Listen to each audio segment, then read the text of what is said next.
Hey, everybody, this is Vince from HBCU Original, man. This is the Spotlight Hour. First of all, let me get a shout out to our conferences.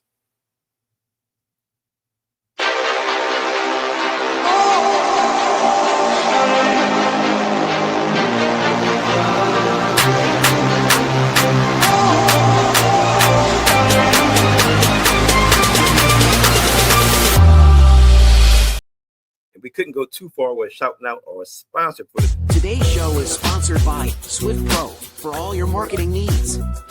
Want to be a sponsor? It's simple. Just email us for more info. Now back to the show. Hey, man, listen, we got a great show coming up today. Listen, one of my brothers, Kyle Adams, man. Listen, he is a mentor leader. He's also an educator within, the HBCU community. Listen, we're going to just bring him on right now. And I want you guys to give him a warm welcome to Kyle Adams. What's going on? What's going on, good brother? Thank you, sir. Thank you. Excited to be on with you. Have been a big fan of the work. Excited to be on with you. Have been a big fan of the work that you've been doing. Love your platform. And excited to chop it up with you. Thank you for everything that you do for our schools. Hey, no, thank you. And let me run a clip right now. Either you're at the table or you're on the menu. If y'all don't know what's going on, your states, the different states that your schools are in, they're creating legislation to impact your ability to create NIL deals. They're creating legislation that impacts your colleges, how much funding they're going to get. And it's not just important because you guys are student athletes, and I want you to write this down. Sports is a business. It most definitely is. It most definitely is a business. Wow. And so, hey, I noticed you got that MEAC shirt on too. Hey, I didn't appreciate you wearing that Dell State shirt either, man. I'll tell you that right now. You're supposed to have a Bowie State shirt on. But shout out to my Hornets, man. Yeah, man. Delaware State was my employer. And I'm actually a student at Delaware State.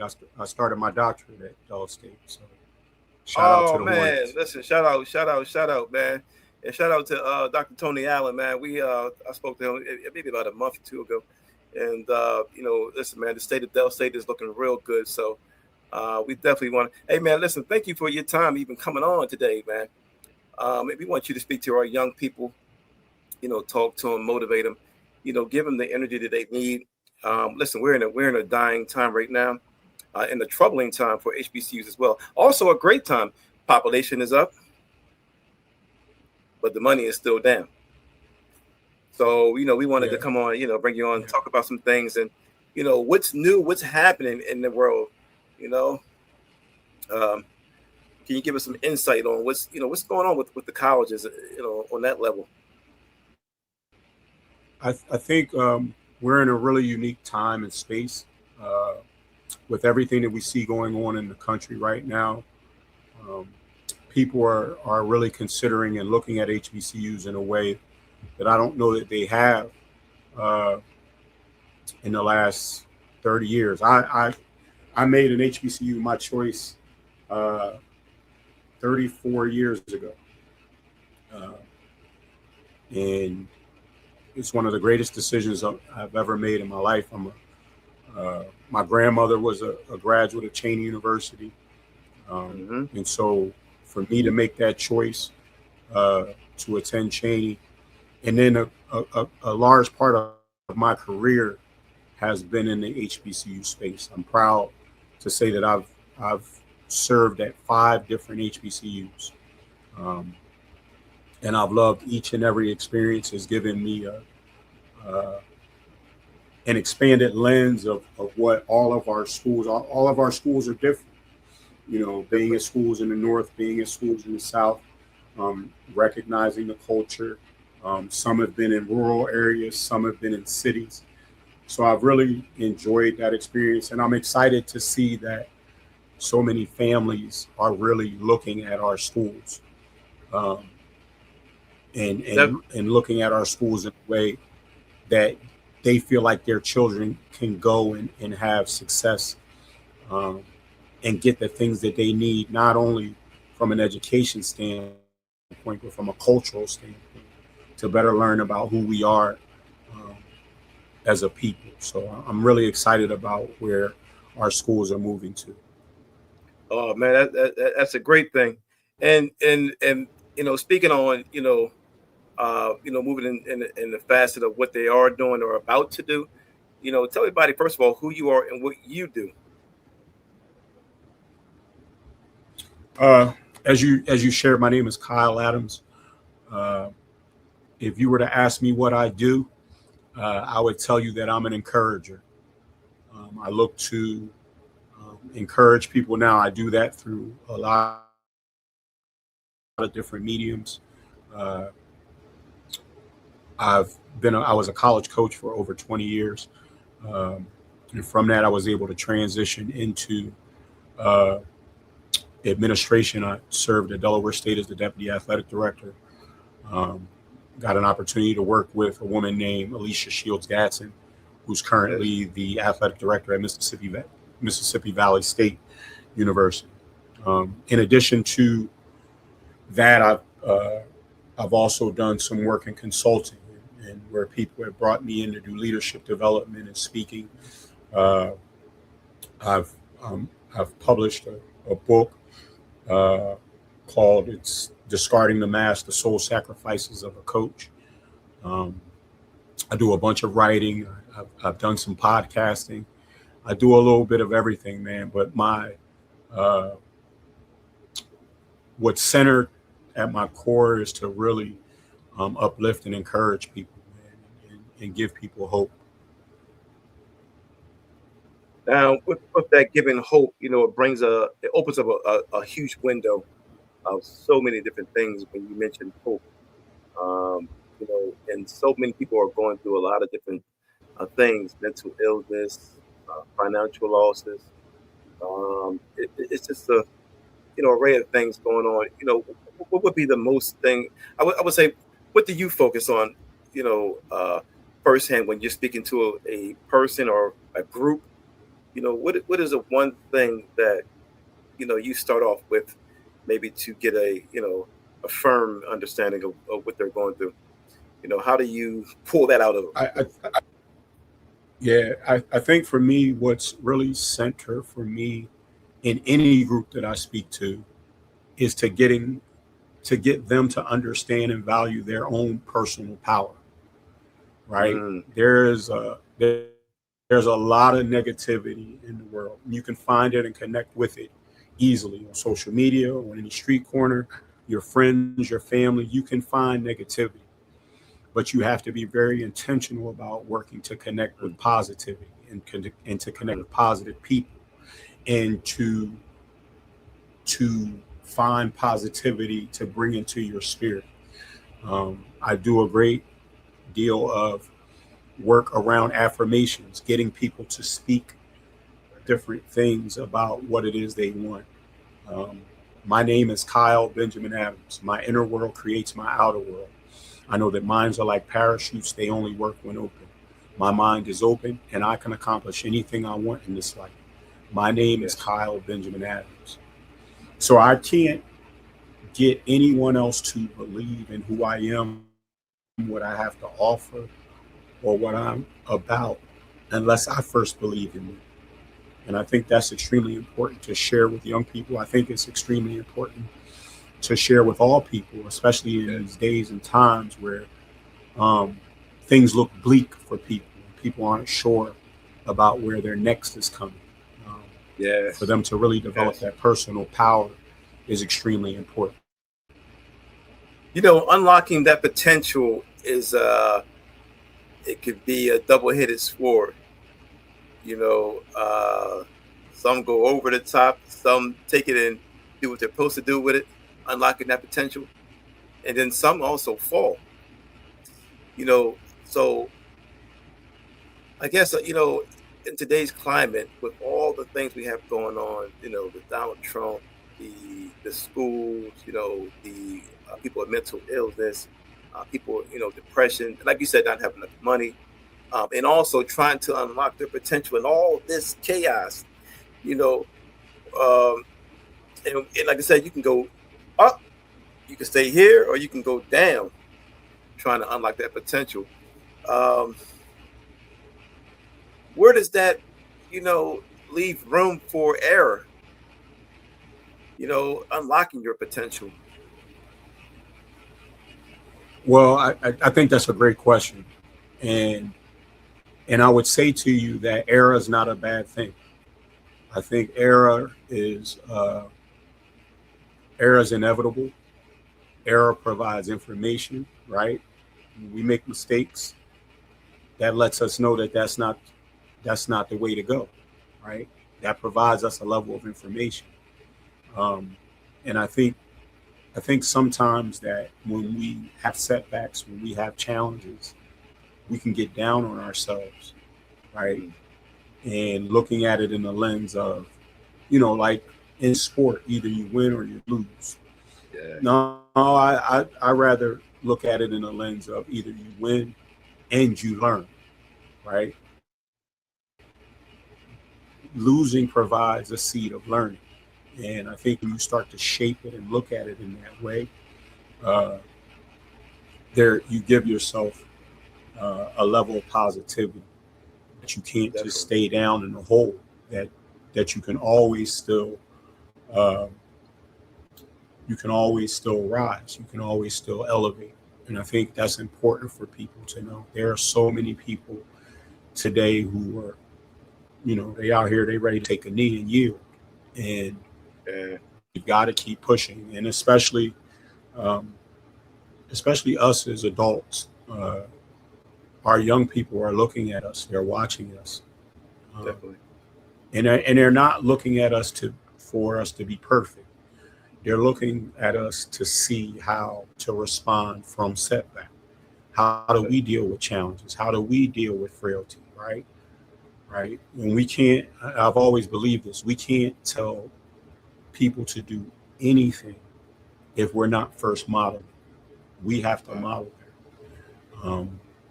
And I think it's extremely important to recognize that none of us are without frailty or fault or failure. It's how we bounce back.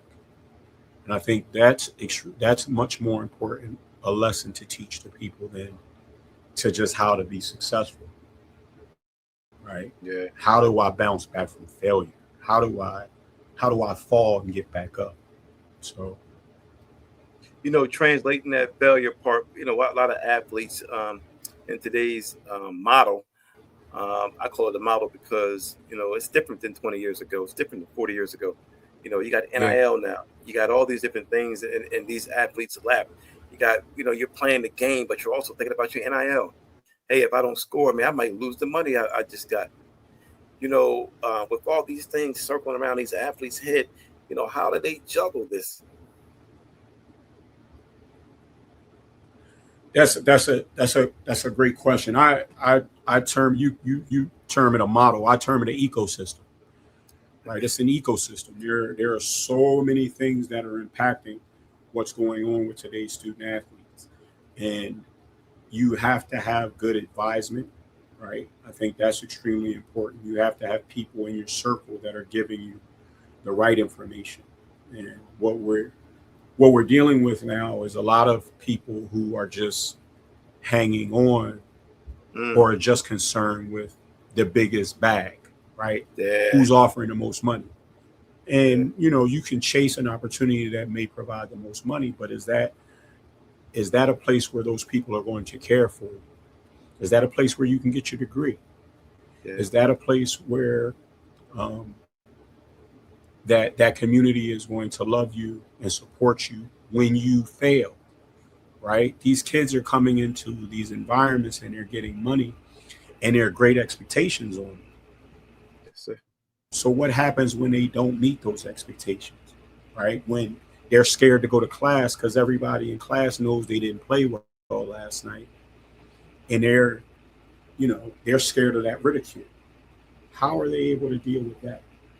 So I think there are a lot of different things that student athletes are dealing with, but I think that institutions also need to be taking account for and putting systems in place to help address those different things, right? 20 years ago, 10 years ago, the biggest concern was recruiting, right? How, like, being able to go get athletes. Recruiting is still important, but another R word is extremely important. How are we going to retain these student athletes? And what is it about you as a coach? What is it about you as an institution? What is it about you as the lady in the lunchroom or the resident director that's going to have me excited about wanting to stay here when these other schools come after me or offer me this money or this or that? I think those things are just as important as we look at what we're offering to people. I'm asking too, how do these coaches deal with that? In this climate, it's a lot, man. These coaches happen to deal with players who got NIL, players who don't want to play because they don't want to get hurt because of the NIL, players, getting an attitude where, 20 years ago, it wasn't like that. A coach could bench it when they start players. But now, because of NIL, they got to be played, because the school is getting the kickback. It's a lot, man. Yeah, you raise a great point, man. And coaches have had to adjust. And, for coaches who were really concerned about the growth and development of kids, you make those type of investments in the young people and they leave you, right? And if you've got a 3-year contract as a coach, right, you got to get it done. And, where 10 years ago, you were looking heavy at high school athletes, right? Again, if you've got a 3-year contract, your AD is on your neck, you're looking at transfers. You're looking at people that can come in and impact and influence winning right away. And it's, I wouldn't say it's the nature of the times. And coaches have had to become a bit more transactional in the same vein as the student athletes have. Yeah, I was thinking about that, that puts the colleges in a dangerous place because with so many students transferring here and there, coming in, it's like a fiasco, and then I wonder if the student actually, do they actually benefit from all these transfers back and forth, the credits and all that? Do they actually transfer, or are they staying in school beyond, what it may be once their NIL runs out? Or are they putting extra money, getting loans to pay off, or even to finish, college? Then when they graduate, they may not even use the degree. It's a lot of different things, man. I'm seeing, like, it's just chaotic right now. And I don't know if, they need to step in and put maybe a commissioner to help handle this because it's getting out of control. And I think you raised all great points, and you're speaking to everything that's impacting this landscape right now. And that's why I think the value proposition of what our schools offer is important, right? And I'm talking about the original mission. I'm not talking about as it pertains to college athletes, right? What our schools offer has value, right?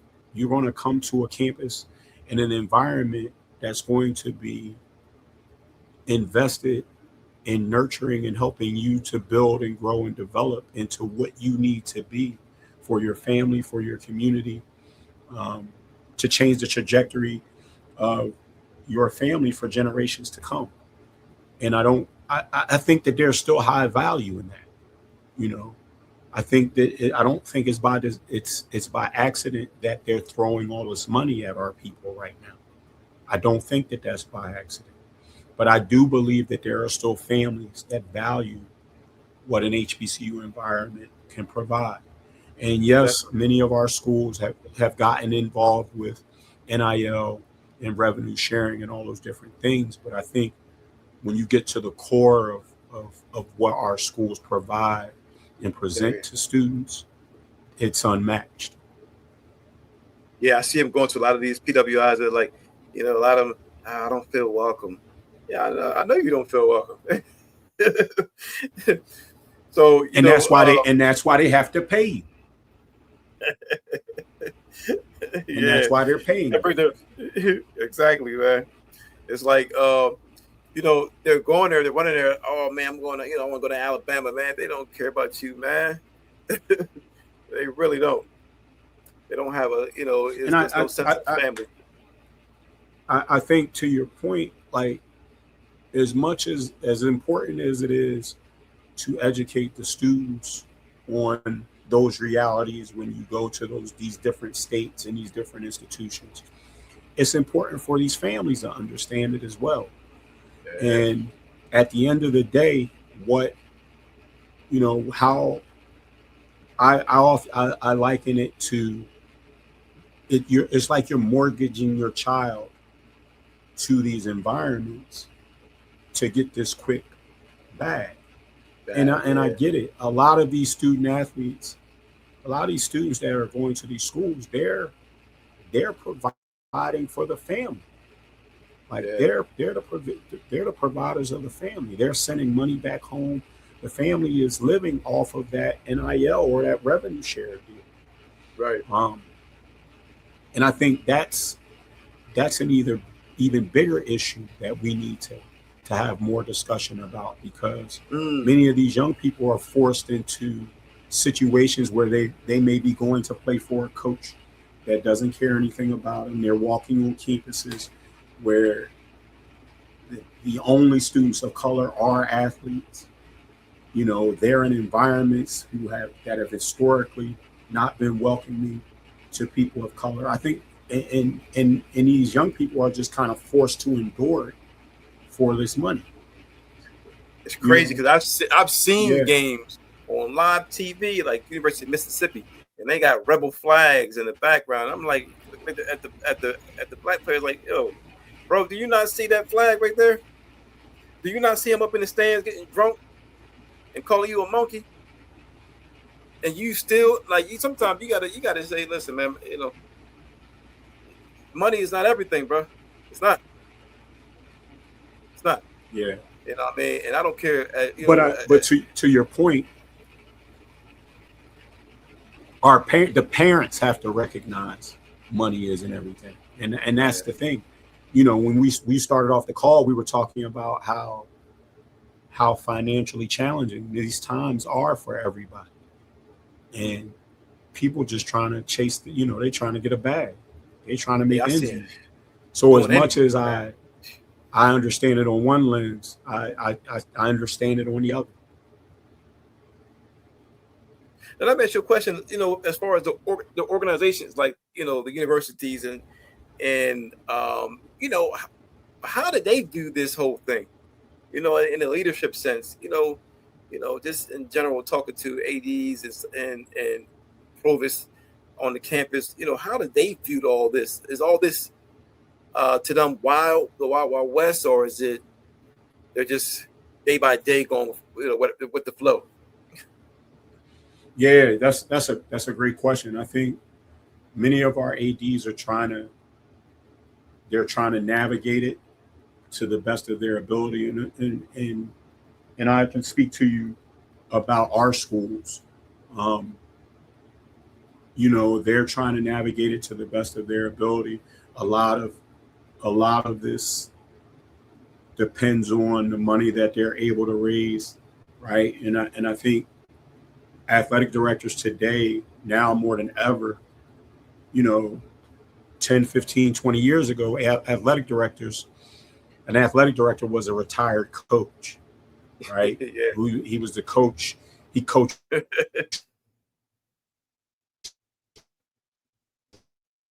the coach. They need to be engaging in the community. Like they're trying to, secure resources. They're trying to secure resources. They're find ways to bring funding into the institution. Because it's not what's happening right now is not just impacting athletics, it's impacting all of higher education. All of it. Right? We're going to continue over the next 5 years, we're going to continue to see schools close. Yes. Young people aren't going to college in the same ways. You know, the majors that they're choosing to go to school for are changing. There are a lot of things that are impacting higher ed. And all of that's trickling down into athletics. And that's why I say I think we as our institutions, we don't need to be trying to chase what other people are doing. I don't think it's wise for the SWAC to be trying to do what the SEC is doing. Right? Mm-hmm. It's apples and oranges. Because I really believe what the SWAC has, what the MEAC has, what the SIAC has, what the CIAA has, what the HBCUAC has, that value proposition is better than anything the SEC can offer. Because when you start talking about the holistic development of our people and in their minds and building of community and pooling of resources, all just as, if not more important than what the University of Alabama can offer financially. Definitely, man. That's just, I was talking. That's just my take. You know, it's crazy you said that, but I was just talking to, recently, Dr. Barner from the HBCU Athletic Conference, the commissioner, and similar to what you said. Listen, at some point, when are we going to recognize that it's not the best for us? The best for us is right here at home, here at HBCUs. We give you the value. It's a true love. It's a true, and they're going to tell you what's best, man. A lot of those other schools, they're not really, in the right frame of mind. I'm like, wait a minute, I'm going through a fire alarm here. But she was saying, some of the same thing, man. Those schools don't care about you, man. They don't care about your parents. They don't care about your legacy. It's just money. Yeah. And for them, it's a money grab. Yeah. So, think about it in this lens, right? Think about this, right? Imagine you got a coach that's going to come into your home and tell you about how they're going to take care of your child and they're going to make sure they do this, and I'm going to love him like he's my own, and all those different things, right? But have no level of connection, understanding, or value for the community that I come from. No, they don't. Like, where does that make sense? Yeah. And I think about a coach like a Tommy Tuberville, right? Or a Bruce Pearl, right? Who have recruited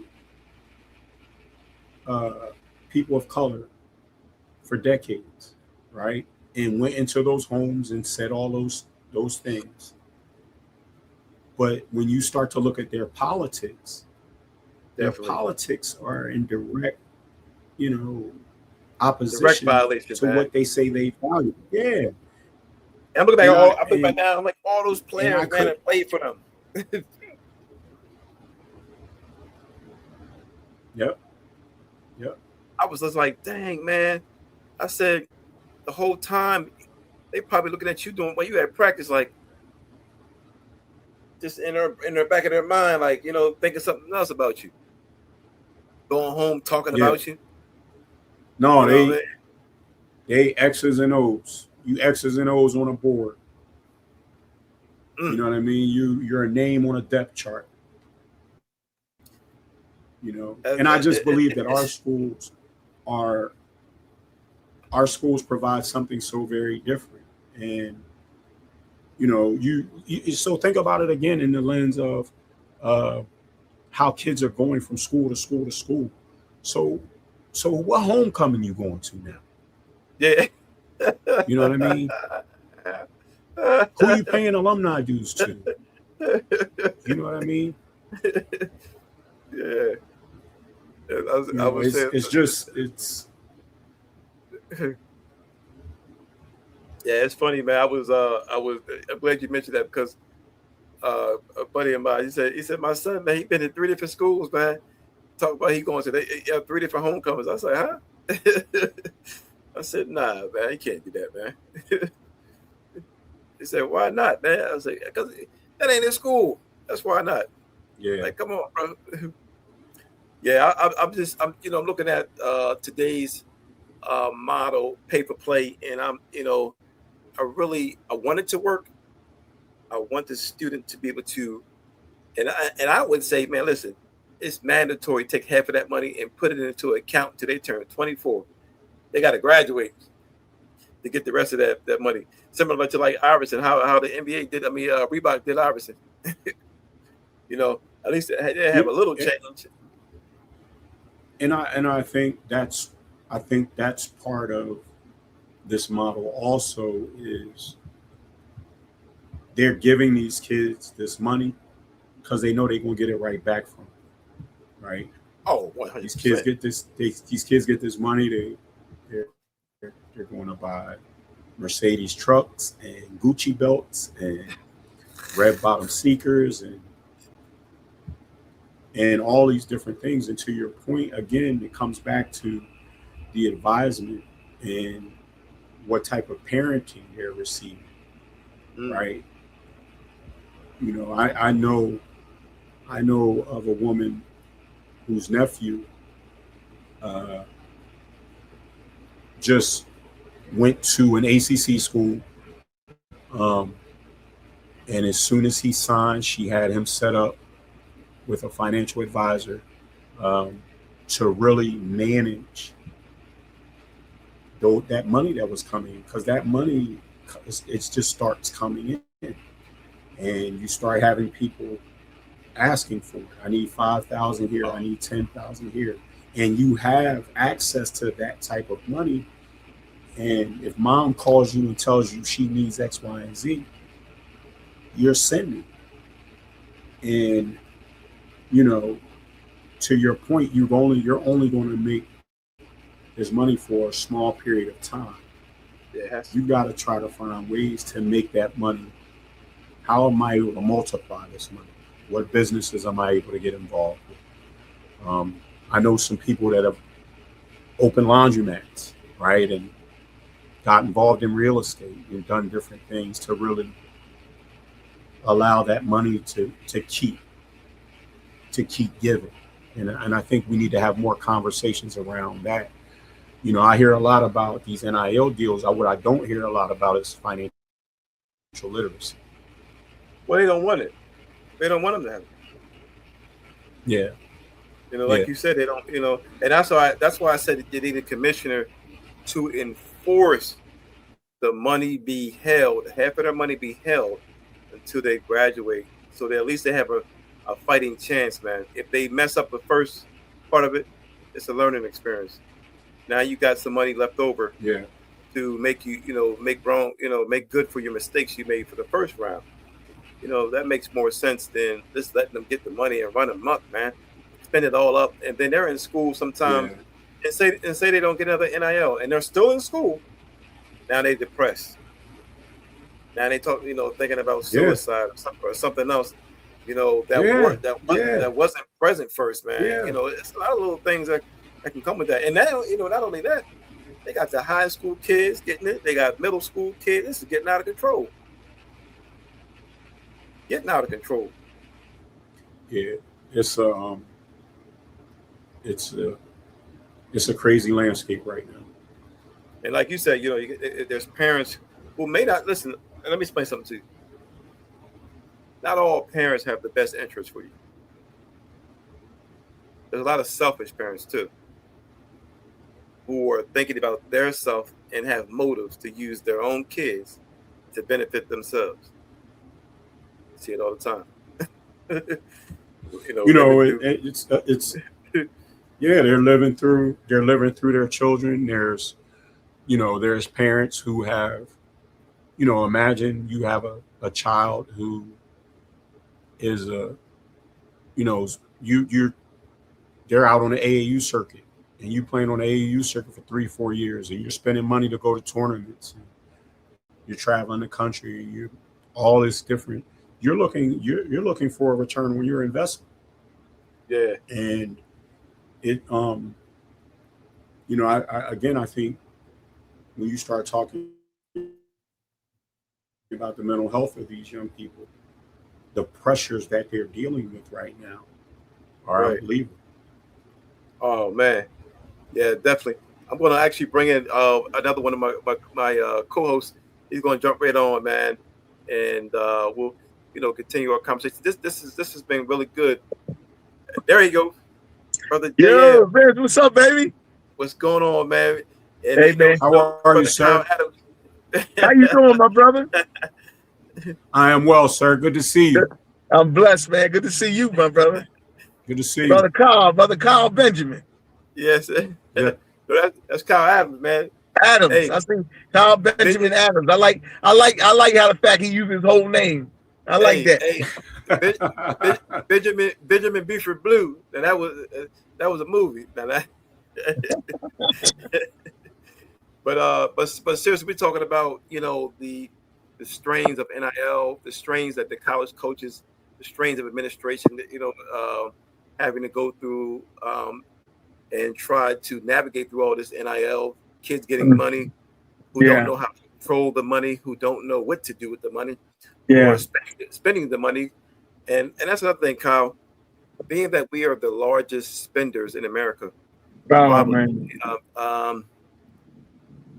Does that play to the hand they're being dealt? I think totally. Okay. I mean, again, like I don't think it's a coincidence that they're giving these young people all this money, because I just believe they know that they're going to give it right back. They're going to buy it, they're going to spend it, and not doing with what you're talking about, investing it or finding ways to take that money and build community. There's been a cruel trick played on us as a people to think that we have to operate and move like other communities of people, right? We're trying to do what other people are doing and live the ways that other people are living. And they know that. I said that's why I said they got to force them, man. It's similar to what Reebok had to do to a young AI, and now, but when AI gets a little older, you're gonna get that 50 million plus whatever, in his hand. And he was thankful for that. I watched one of his interviews. He was thankful for that. You listen, we're dealing with kids. These are kids. No, I saw that, and I really would want to know how that whole process came into play, right?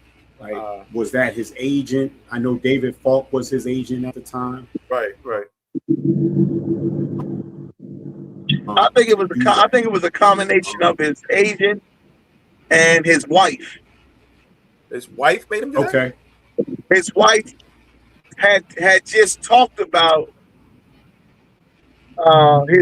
his excessive spending, and that she needed him to have some sort of accountability around, the resources that he would get, and to sort of set her husband up, because he was going to blow all this money that he was getting, like, money he got from the Sixers and all that. She already saw his, his appetite for spending. She saw that already. So she was crying, reaching out for help. And to your point, the brother Falk had sort of laid down some accountability, laid out this plan for him so he would have something later on, which turned out to be a blessing. And then now he hooks up with Shaquille O'Neal, where Shaquille's the president, he's the vice president of Reebok. And so Shaquille said, "Not on my watch." He's the vice president. You know what I mean? Yeah, I saw that. Yeah. He said, so Shaquille O'Neal told him, "Not on my watch. You're not gonna blow this. I got you." That's what I good, mean? Man. Yeah. So We need that, man. that's a brother. That's not just accountability, but that's your brother in your corner saying, yo, man, I ain't gonna let you fail. Now, Kyle and John, that's all good and well. But what about the other 1,500, 2,000 athletes who are getting NILs? They may not have anybody like that that's in their corner, but they can look up to. And Kyle, you said some of these parents, man, some of them, they never had money. How do you navigate that? And I think coaches have to be more.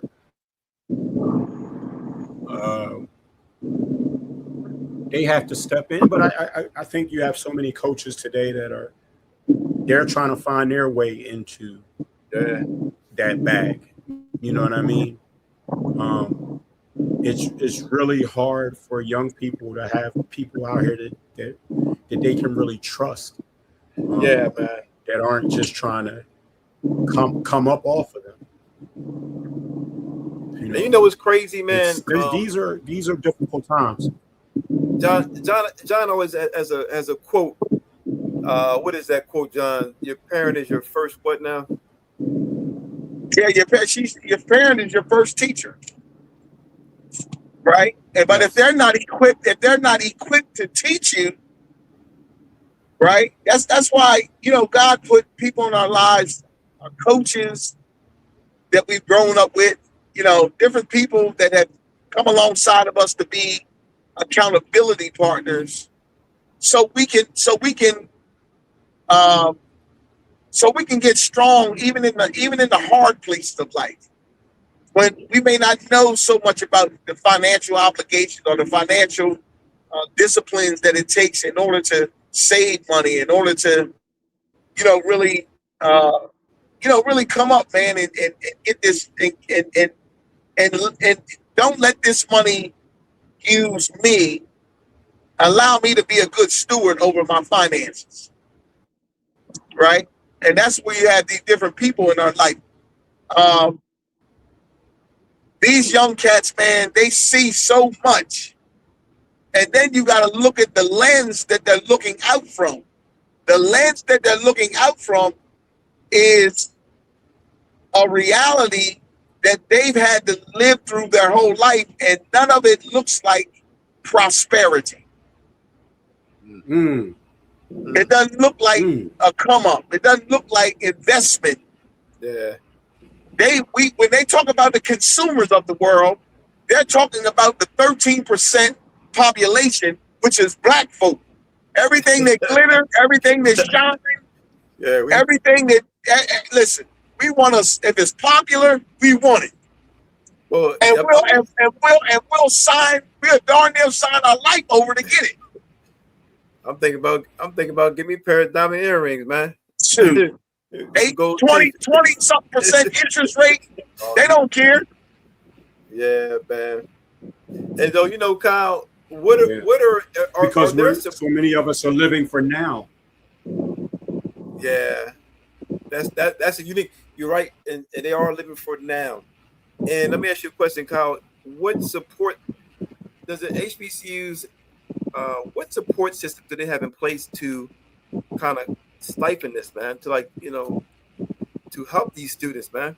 Is there anything in place? Like, there a system, from the. I'll share with you. When I was at Delaware State, we connected with an organization called ABIS, Advancement of Blacks in Sport, and they provided a financial literacy curriculum for our student athletes. So 2 nights out of the week, our student athletes were on a Zoom call with financial advisors, learning about insurance, learning about budgeting, learning about savings, right? Learning about NIL, learning about all of these different these factors of finance, so to give them a leg up when they start, when they start acquiring levels of wealth and different things, how to manage it. Things that I know that at that age I didn't get, right?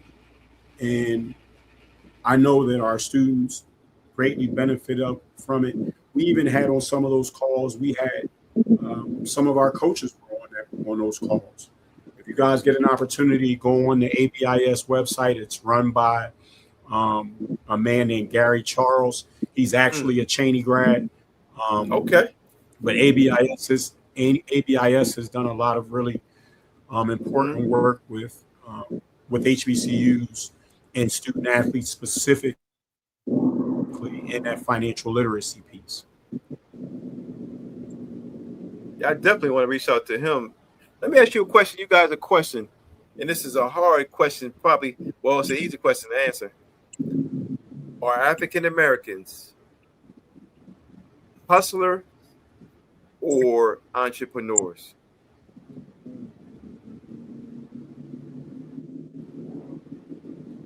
Are we hustlers or entrepreneurs? I'll yield. No. I'll yield to you. Okay. Most of them have grown up seeing hustlers. That's what they've seen that had been masquerading as entrepreneurs. Right? So that's what they've seen. They've seen hustlers masquerading as entrepreneurs. So then they call themselves entrepreneurs. So the definition is based on the exposure. So they've been exposed to hustlers, but because the hustler seems to be operating without the guardrails of a job or job kind of thing, he just puts it in the category of entrepreneur. But what it really is hustling. Yeah. Because when the conversation doesn't talk about investments and savings and how, diversification, when we're not hearing terms like that of how we're going to move the needle forward, we're not talking about generational wealth and all that. See, when you don't hear those kinds of terms when it comes to wealth, not just money, wealth, then you're dealing with a hustler. Because a hustler is not thinking about the future. He's thinking about how he can come up right now.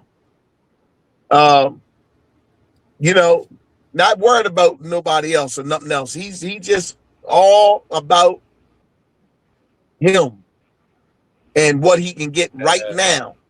Yeah. Not worried about if I put this much, and let me say this, and Vince, we've talked about this before.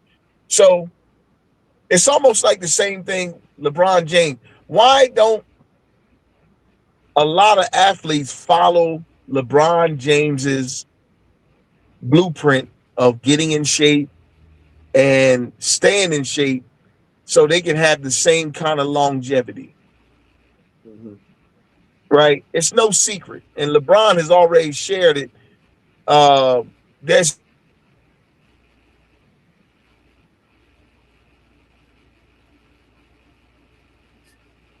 I think he's a little frozen, but we'll bring it back. So, Kyle, he's spot on. He's spot on. I don't need to say nothing else about that. He said a word. Yeah, I don't know. I'll bring it back. But, the reason why I'm asking about the hustling and entrepreneurship, because, a lot of our, young men, young women, they want the fast money, quick get ups. So, but they're not thinking about the longevity of their companies. And I see companies popping up all over the place, man, T-shirts here and there and here and there. What about the production side? What about the manufacturing side? A lot of the, we're always on the tail end side. And so a lot of times, we don't get a chance to really, like you said, build on the real business. Yeah. I was in the store. I was in the store today, a corner store today, actually, over in Jersey today. And the guy, I said, where you from, man? Now, customers coming in all day long, back and forth, back and forth, back and forth. I said, where you from, bro? He said, yeah, I'm from Yemen, man. And let me explain something to you. He was running the store. Guess how old he was? 16 years old. He was 16 years old. Wow. Running the store. I seen him. He was managing the business. He showed me how he was managing his books, everything. And I'm saying, dang. Now he said, I came from Yemen when I was 10. Mm. And here he is, the hottest store over in Salem, New Jersey. I mean, they were bringing. What kind of store? I'm curious. Now it was a corner store, mind you, but still, the fact of the matter is that he's 16 years old. He's still in high school. He's running. Yeah, he's running a business. I'm not surprised. And we talked for a minute. Intelligent. Sat down, talked, and I just listened to him because I just, this conversation, and he said, yeah, man, I'm building this, for a brand. But the guy that, in the back working for him was his uncle. He was from Yemen, so he brought him over. He came from Yemen, man, and built that. And he has 2 stores now in that small city. So the mentality, we have a hustle mentality. These T-shirt, quick credit businesses, and a whole bunch of different ideas and stuff. But are we building a brand developing, or seriously laying foundations to help and create jobs, not just a job for yourself? Some people will argue, entrepreneurship is anybody can be an entrepreneur, but are you really moving the needle? Is what I'm saying. That's like this topic right here is a podcast episode in itself. Definitely, because there are a lot of people who are making that attempt, and I far be it from me to dissuade anyone that wants to step out and try to build something of their own. I think a lot of times, I know for me growing up, it was never that being an entrepreneur was never something that was really pushed to me as an option.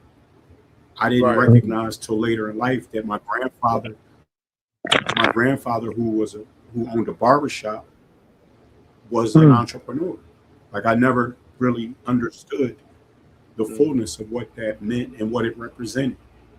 I have an uncle who owns who's owned a jazz club in North Philadelphia since the late 1950s. Like, I'm talking about genuine, true entrepreneurship.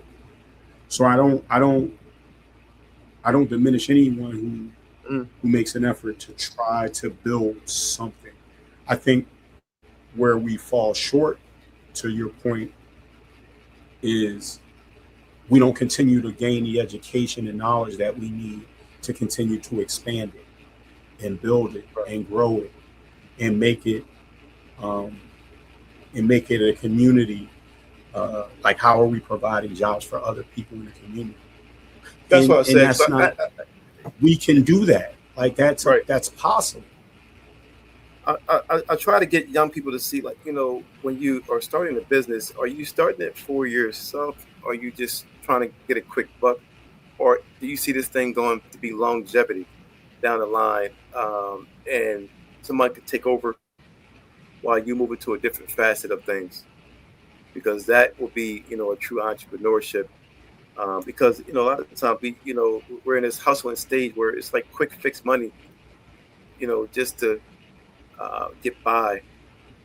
But like I explained to him, come spend some time with me. I'm trying to build a network where we're going to be a TV network where we can employ other people, we can do other things, use that model to transfer it into whatever you're doing, whether you're selling beads, whether you're selling this, whether you're selling cakes, pies. You want to get a factory one day so you can bring those people in and hire them as bakers,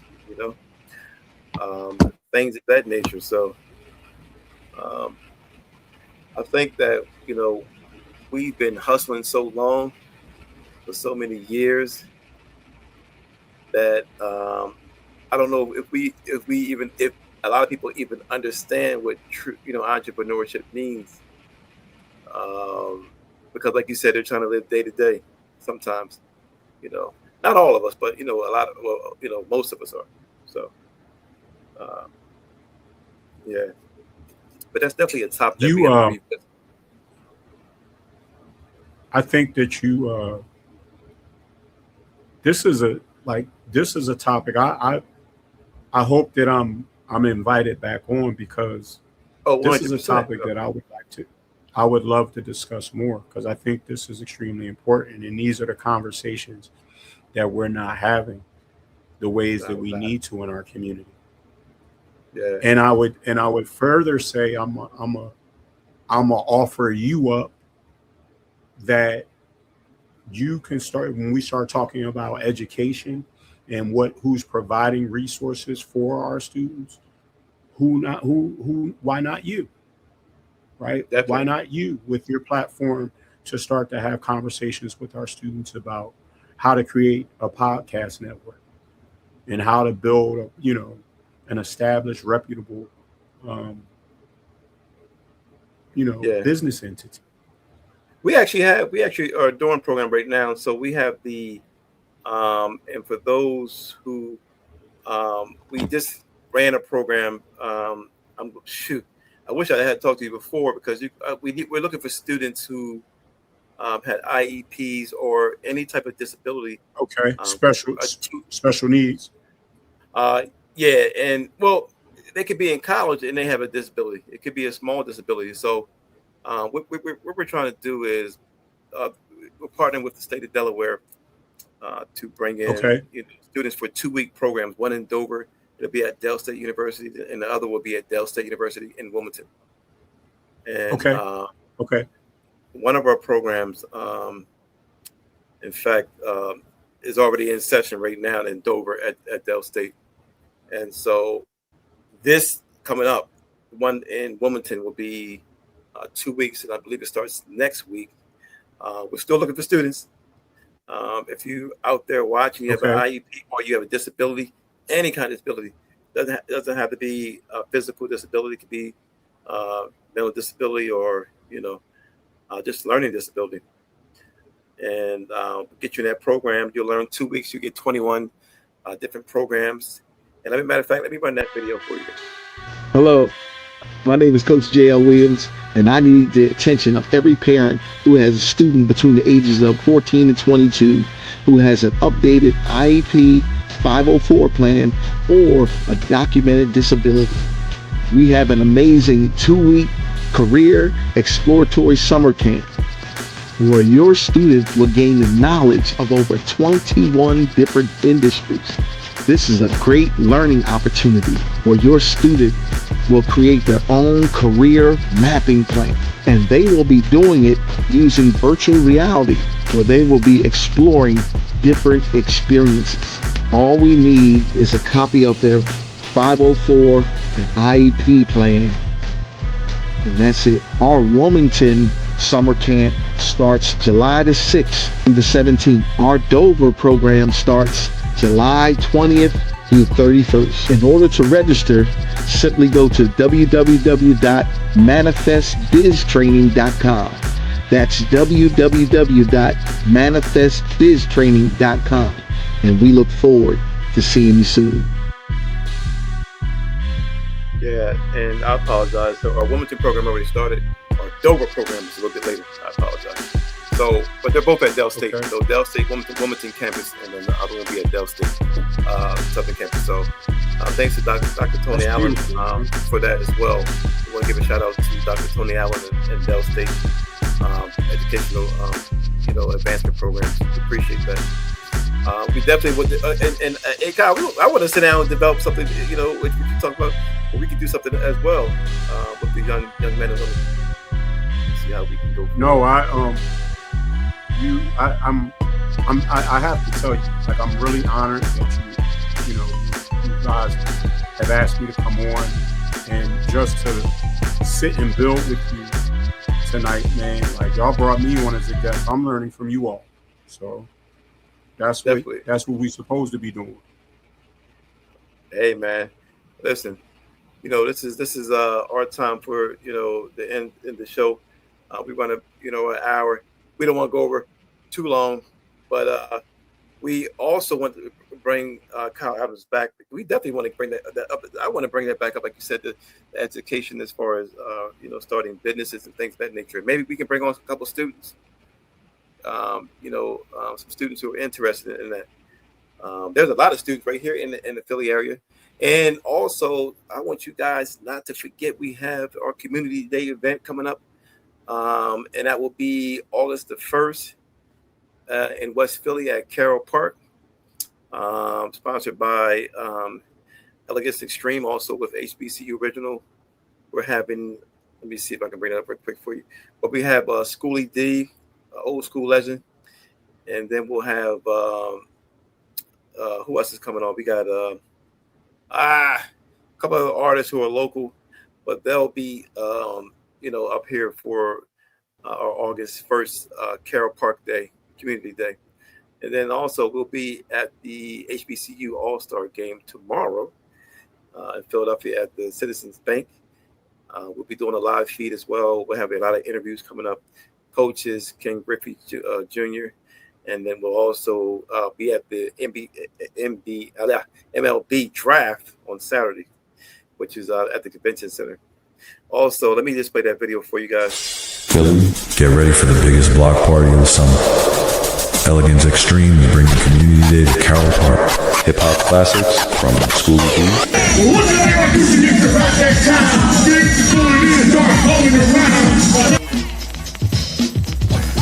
More classics from Spoonie G.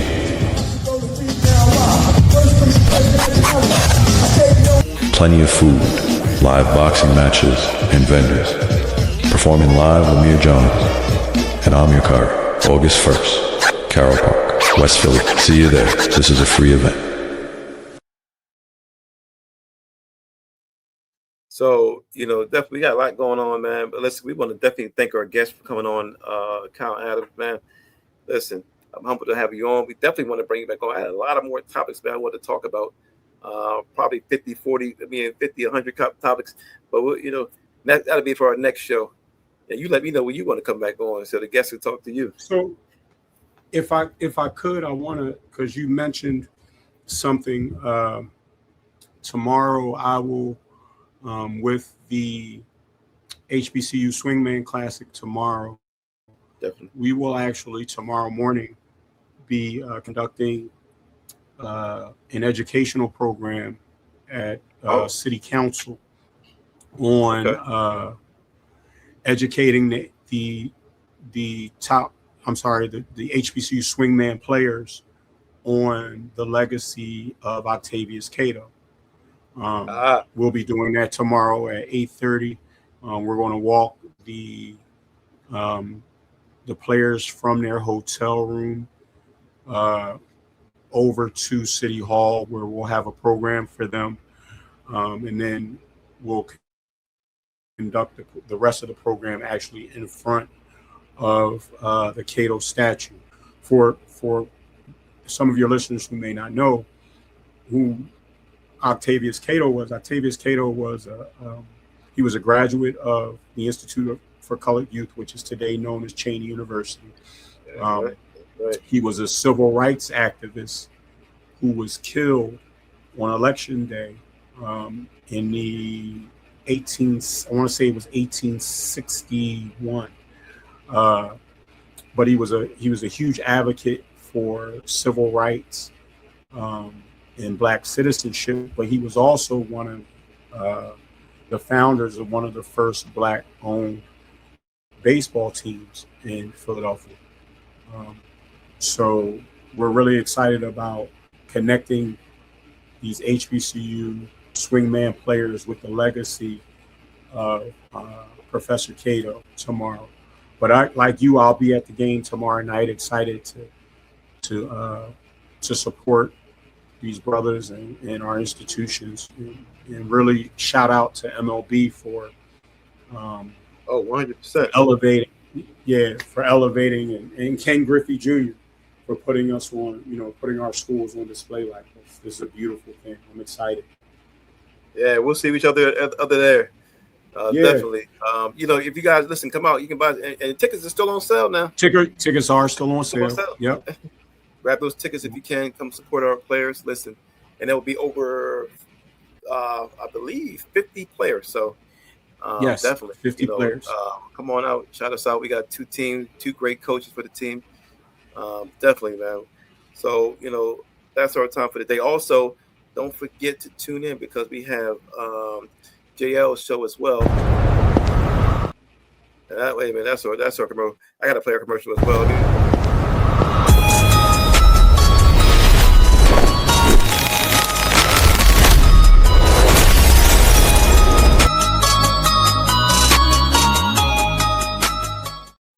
Hey, check out the YouTube channel for all our latest video content. Need more news? Well, we have an online magazine.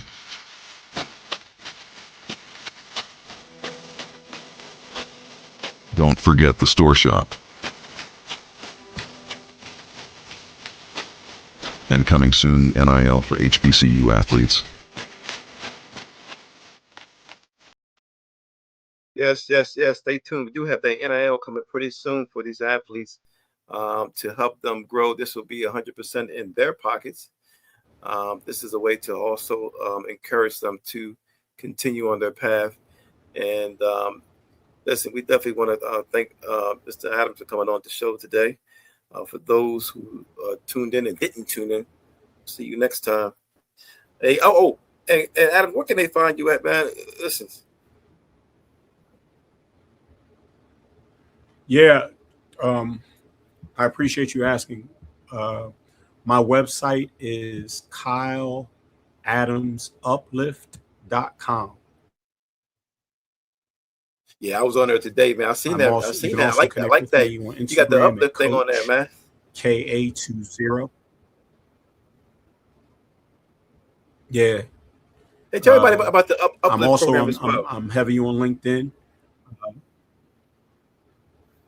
I'm sorry, I didn't hear you. I said, tell everybody about the uplift too. I've seen that too. Yeah, my website, kyleadamsuplift.com, where I share just information on the work that I've been doing, a lot of my speaking in leadership development, the different institutions and entities I've been able to work with. I've been able to work with different athletic conferences, institutions from Division I at all levels, different businesses and organizations. Just really, wanting to, again, use that superpower to help encourage and uplift and give people hope. Oh man, that's a you can also I also would like to share about my book. My book is entitled Discarding the Mask, The Soul Sacrifices of a Coach. And it really details my coaching career and a lot of things I learned in 20 years in college coaching, a lot of the successes that I've had and a lot of failures that I've had and things that I've learned and challenges that I've faced and things that I've experienced. So please, if you feel so inclined, feel free to support the book. Definitely. We appreciate that. We're going to check that book out. Put it also in the comment section. We'll put it in the bio and description as well. Listen, also don't forget to check out JL's show as well.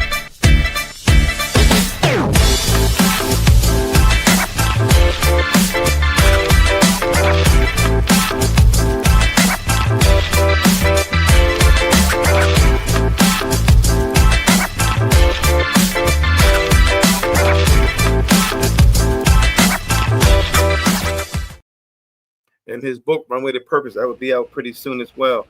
So listen, that's today's show. We appreciate everybody tuning in. Hey, stay tuned. We'll bring Mr. Adams back on again because we're going to talk about this money, man, and how you guys can be entrepreneurs and don't be hustlers. I need you to be entrepreneurs. All right. Thank you, guys. Peace.